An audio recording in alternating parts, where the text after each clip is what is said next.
Yo, yo, yo.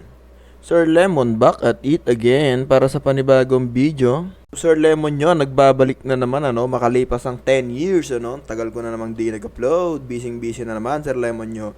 So anyways, balik na naman tayo sa riding community dahil ito lang naman ng suki sa mata ko dahil sabi ko nga sa inyo ay isa akong full-fledged, full-blooded rider, So, hindi natin maiwasan ng mga galawang kamote. Pero, kagaya ng paulit-ulit na sinasabi ni Sir Lemon, wag na ninyo itong ipakita sa social media. Wag na ninyong i-public yung mga kabubuhang ginagawa nyo para hindi kayo nasisita ni Sir Lemon. So, wag na nating patagalin tong video na to. Ang video na to ay nagmula kay Breezy. Ito si Breezy. Meron siyang 147k followers at 13 following.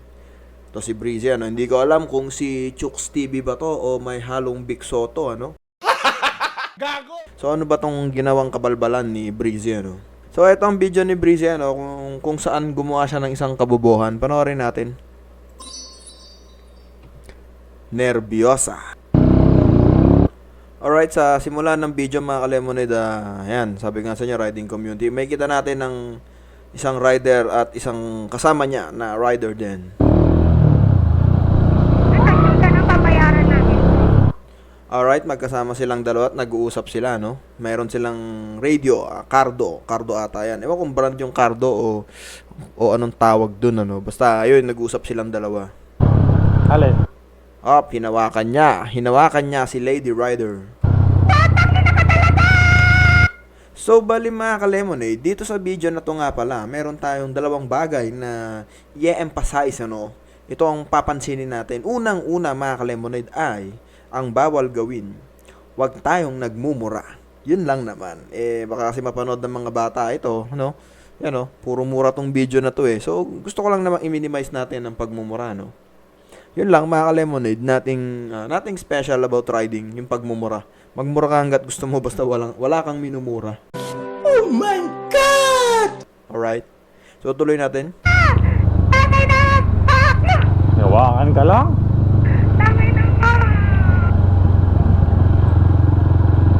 Bisa mo nagiging sagabal tayo sa daan. Ang tagal mo. Tangin sagabal, Dalang ko na. Alam mo, pag piniga ko tong silinyador, nasa bahay na tayo agad. Sige na. Bilisan mo. Sige na. Ang init-init na. Tama naman bakit mo walang Direct, kaliwa. So, panoorin lang natin to. Mga ka-lemonade, tignan natin kung anong kabalbalan to.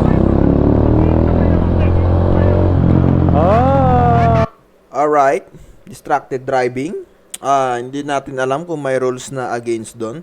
Pero para sa akin is isa yung distraction which is hindi siya magandang action, nakakasagabal siya. Hinawakan niya yung isang rider sa ulo, yung kasabay niyang rider, hinawakan niya. Para sa akin reckless 'yun, ginagawa niya na 'yun, reckless driving 'yun para sa akin Hindi maganda 'yon, Breezy, hindi magandang halimbawa. Naghaharutan kayo sa highway. Mga gago ba kayo? Diyan pa kayo nagharutan? Ganda naman ang helmet niyan. So, isa yon, reckless driving. Tangin mo gabong mas lalo tayo mabagal ng nililid Tapos, ako. mura na naman siya ng mura. Babatuin kita ng mangga. Pangalawa. Yung mangga sa daan babatuin kita ng mangga po. Tignan natin kung ano ba. Banking, liko. Di ba? Dinidistract niya mga ka-lemonade. Breezy. Ano bang tunay na pangalan mo, Breezy? Tangina naman. Asawa mo ba yan? Girlfriend mo ba yan? Kalibin mo ba yan? Karelasyon mo yan? Kung mahal mo yan, wag mong guguluhin. Pag yan na-aksidente, hindi natin alam kung anong mangyayari sa kanya pag na-aksidente yan. Dinidistract mo siya, alam mong kabado yung tao. Di ba? Instead na i-assist mo siya, alalayan mo siya, dinidistract mo siya, Breezy. Hindi ko alam kung for the content lang tong ginagawa nyo o pero para sa akin, hindi siya good idea na ganyan ang ginagawa mo. Kita paano kumanda sa akin. Ginugulo mo siya. Ginugulo mo yung tao di ba? Galing What if na-aksidente yan? What if may kasalubong? Sasabihin mo, wala namang kasalubong. Diba? Ayan. Sinasabayan mo pa siya na halos lumilipat na siya sa kabilang lane, Gago ka ba? Putangin na kung maghaharutan kayo, doon kayo magharutan sa bahay nyo, wag dito sa daan. Pag kayo na aksidente, kakatok kayo sa puso ng mga mamamayang Pilipino, send Gcash. Ang galing! Ang galing! Wag ganyan, tol. Tangin na, kung mahal mo, alagaan mo. Mapapahamak yan sa ginagawa mo eh. Oh, ginigit-git mo. Eh ano kung nasagasaan siya nung kwan, nabangga niya yung e-bike na dumaan. Wala. Kung natumba yun, nabaltog yun, namatay yan, kasalanan mo, makukonsensya ka, di ba? Breezy, akala mo nakakatawa yung ginagawa mo dito, pero hindi pare. Hindi cool, not cool bro. Kita. Baduy, makaka-aksidente kayo dyan. Kung di man kayo makaka-aksidente, kayo mismo maka-aksidente. Diba? Paulit-ulit kong sinasabi, huwag kayong mag-upload ng kabobohan ninyo sa social media. So yun lang, hindi kita binabash. So sinasabi ko lang kung anong kabobohan tong ginagawa mo. So ayan, may pinulot pa siya mga lemonade. Tignan ninyo. Akala niya cool yung ginagawa niya. Oh, pinalo niya pa mga ka-lemonade. Putang ina ka talaga, Breezy. Bobo ka ba? Gusto mo ba maaksidente ang asawa mo? Gusto mo na ba siyang palitan? Lasunin mo na lang, pakainin mo ng Racumin. Gago! Inuunti-unti mo yung tao, gusto mo lang ata maaksidente para makapambabae ka na. So yun lang mga ka-lemonade, no? Breezy, wag mo nang ulitin tong ginawa mo. Not cool, pare. Hindi maganda.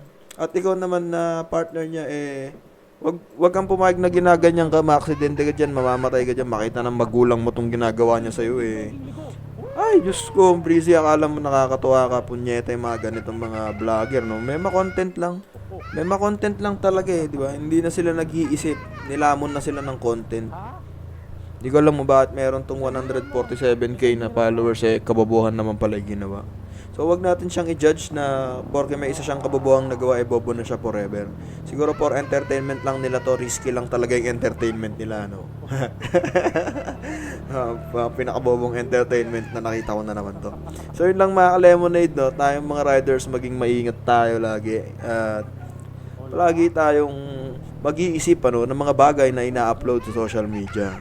Isipin din natin yung kapakanan ng mga tao sa paligid natin tuwing nagmomotor tayo. So wag lang yung kaligtasan natin, pati na rin yung kaligtasan ng iba. So yun lamang mga ka-lemonade. It's our lemon out. Bye!